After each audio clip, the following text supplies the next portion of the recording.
8 বছর হলো হালদার বাড়িতে বউ হয়ে এসেছে শ্রীপর্ণা।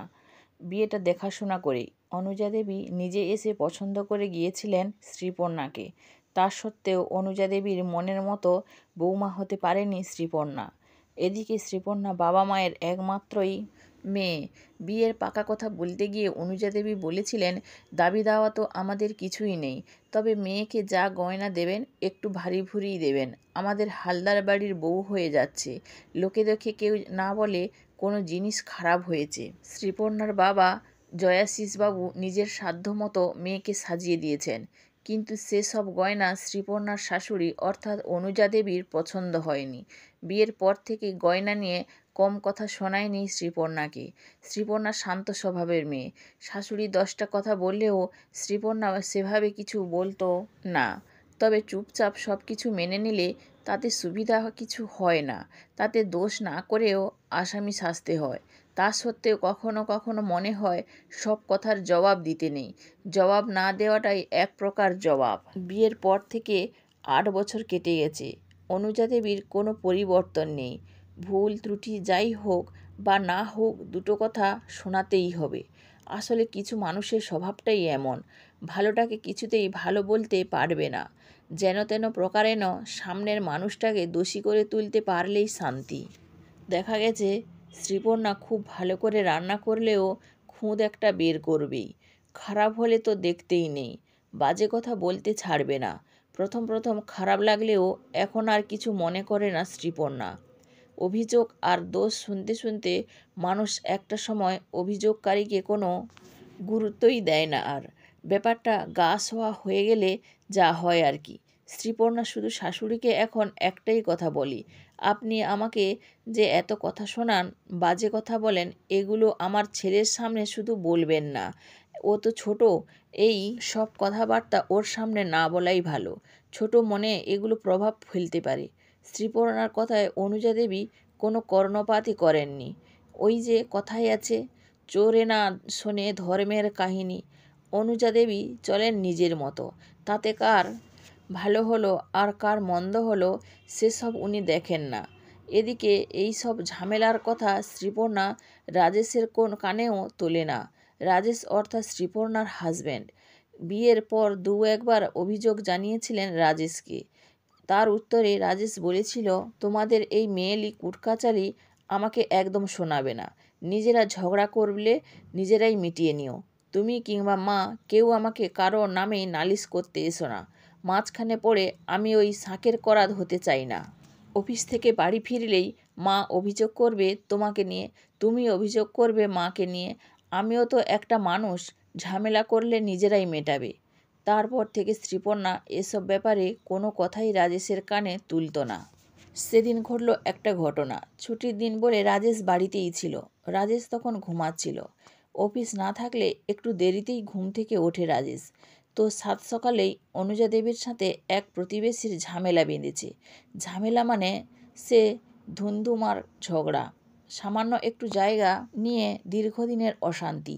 বিয়ের পর থেকে শ্রীপর্ণা দেখে এসেছে প্রতিবেশী কাকু কাকিমার সাথে সেরকম কোনো সদ্ভাব নেই। শ্রীপর্ণা তবুও প্রতিবেশী কাকিমার সাথে কথা বলে টুকটাক, সেটা আবার অনুজা দেবীর পছন্দ করেন না। যাই হোক, ধুন্ধুমার ঝগড়া সাত সকালে। পাশের বাড়ির ওই কাকিমা ওপাশ থেকে চিৎকার করে বলছেন, অনেক সহ্য করেছি, আর না, এবার থানা পুলিশ করতেই হবে। ভদ্রমহিলার মুখের যা ভাষা তা আর ছাড়ছি না। পুলিশ আসুক, এর একটা শেষ দেখে ছাড়ব। শ্রীপর্ণার 7 বছরের ছেলে তখন চিৎকার করে বলছে, পুলিশকে তাড়াতাড়ি ডেকে নিয়ে এসো, নিয়ে যাক আমার ঠাম্মাকে। অসভ্য মেয়ে একটা, ছোট লোক বাড়ির মেয়ে, ফালতু মেয়ে, বাবা মা কিছুই শেখায়নি একে, বাড়ি থেকে বের করে নিয়ে যাও একে। ঝগড়ার তাণ্ডবে ততক্ষণে ঘুমের 12টা বেজেছে রাজেশের। রাজেশ ঘুম থেকে উঠে এসে দেখছে মায়ের সাথে ঝগড়া চলছে প্রতিবেশীর, আর তার 7 বছরের ছেলে ঠাম্মার দিকে তাকিয়ে ওই কথাগুলো বারবার বলে যাচ্ছে। ছেলের কথা শুনে তো রাজেশ অবাক। অনুজা দেবী তখন ছেলেকে সামনে দেখতে পেয়ে বলে ওঠে, রাজু, একবার দেখ বাবা, নিজের কানে শুনলি তো, শত্রু শুধু বাইরেই নয়, শত্রু ঘরেও আছে। বাইরের লোককে আর দোষ দিই কী করে? এইটুকু ছেলেকেও কেমন শিখিয়েছে দেখ। তোর বউয়ের কীর্তিকলাপ নিজের চোখে দেখলি তো? সেই মুহূর্তে ঝগড়া সামাল দিয়ে রাজেশ ছেলেকে বাড়ির ভিতরে নিয়ে চলে আসে, সঙ্গে মাকেও। অনুজা দেবী গজগজ করতে বললেন, একটা বিহিত আজ করতেই হবে তোকে। আমার শত্রুর সামনে ওইটুকু ছেলেকে শিখিয়ে দিয়েছে তোর বউ, তা না হলে ওইটুকু বাচ্চা এমন কথা বলে? শ্রীপর্ণা তখন পাশেই দাঁড়িয়েছিল।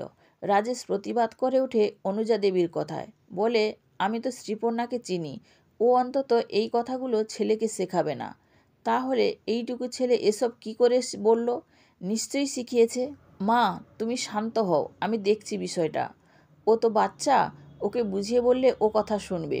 রাজেশ ছেলেকে পাশে বসিয়ে অনুজা দেবীর উপস্থিতিতেই জিজ্ঞেস করে, বাবু, তুমি ঠাম্মাকে আজ কত খারাপ কথা বললে বলো তো? এসব বাজে কথা তুমি কোথা থেকে শিখলে? শিশু মন সহজ সরল হয়, তার মধ্যে তো পাপ তাপ নেই। অকপটে বলে ওঠে, ঠাম্মাই তো আমার মাকে বলে অসভ্য মেয়ে, ছোট লোক মেয়ে, ফালতু মেয়ে। বাবা মা কিছুই শেখায়নি তোমাকে। ঠাম্মা, তুমিই তো বলো তো এগুলো। আমি ঠাম্মার থেকে শিখেছি। ওসব কথা মুখে আনতে নেই বাবু। যে কথাগুলো খারাপ কথা, সে কথাগুলো তুমি বললে তোমাকেই খারাপ বলবে সবাই। কেউ খারাপ কথা বলল বলেই কি তুমিও খারাপ কথা বলবে? তাছাড়া তুমি যে ঠাম্মাকে বললে, ঠাম্মা কিন্তু মনে মনে অনেক দুঃখ পেয়েছে। তোমার ঠাম্মা মানে তো আমার মা। বলো, তুমি যে আমার মাকে বললে, আমিও তো কষ্ট পেলাম তাহলে। তোমার মাকে বললে যেমন তোমার কষ্ট হয়, তেমনি আমার মাকে বললে আমারও কষ্ট হয়। তুমিই তো বললে, যে খারাপ কথা বলে তাকে সবাই খারাপ বলে। ঠাম্মা তাহলে মাকে বলে কেন? ঠাম্মাই তো খারাপ কথা বলে, তাহলে ঠাম্মাও খারাপ। এরপর রাজেশের কী বলা উচিত রাজেশ আর ভেবে পায় না। রাজেশ মায়ের মুখের দিকে তাকাতেই অনুজা দেবী মাথা নিচু করে নেন। কিছুক্ষণের জন্য সবাই চুপ করে যায়। ছেলের এমন কথায় শ্রীপর্ণা তারপর ছেলেকে শাসন করতে উদ্যত হলে অনুজা দেবী বলেন, ওকে শাসন করো না, ও ঠিকই বলেছে। আজ সত্যিই নিজের ভুলটা বুঝতে পারছি। আমি জানি আমার প্রতি এইটুকু বাচ্চারও বিতৃষ্ণার ভাব তৈরি হয়েছে আমার দোষেই। ওর মন থেকে আমার জায়গাটা দূরে সরিয়ে দিয়েছি আমি নিজেই। আজ আমার চোখ খুলে দিয়েছে। সত্যিই তো সন্তান কখনো মায়ের নিন্দে সহ্য করতে পারে? আমি কখনো ভাবিনি এমন ভয়ঙ্করভাবে পৌঁছে যাব নাতির কাছে। নিজের নাতির মন থেকে আমি কত দূরে চলে গেছি আজ। শ্রীপর্ণা মৃদু সুরে বলল, কে বলেছে আপনি দূরে চলে যাচ্ছেন? মা, এসব বলে আর আপনি নিজেকে ছোট করবেন না। অনুজা দেবী বলেন, ভুল আমিই তো করেছি বৌমা। নিজের মুখে স্বীকার করতে দোষ নেই। কাউকে চন্দন দিয়ে সাজালে সে যেমন চন্দনের সাজে সেজে ওঠে, তেমন নিজের হাতেও চন্দনের সুবাস লেগে থাকে। আমি তো উল্টোটা করেছি বৌমা। তাই খারাপ করলে, কাউকে খারাপ বললে তার ফল যে পেতেই হয়। আজ সেটা খুব ভালো করে বুঝতে পারছি। আজ অপরাধবোধ কাজ করছে। ছি ছি, আর না। আমি কথা দিচ্ছি বৌমা, আর আমি আজ থেকে নিজেকে বদলাবো। তুমি আমাকে সে সুযোগটুকু দিও, অন্তত একটা সুযোগ।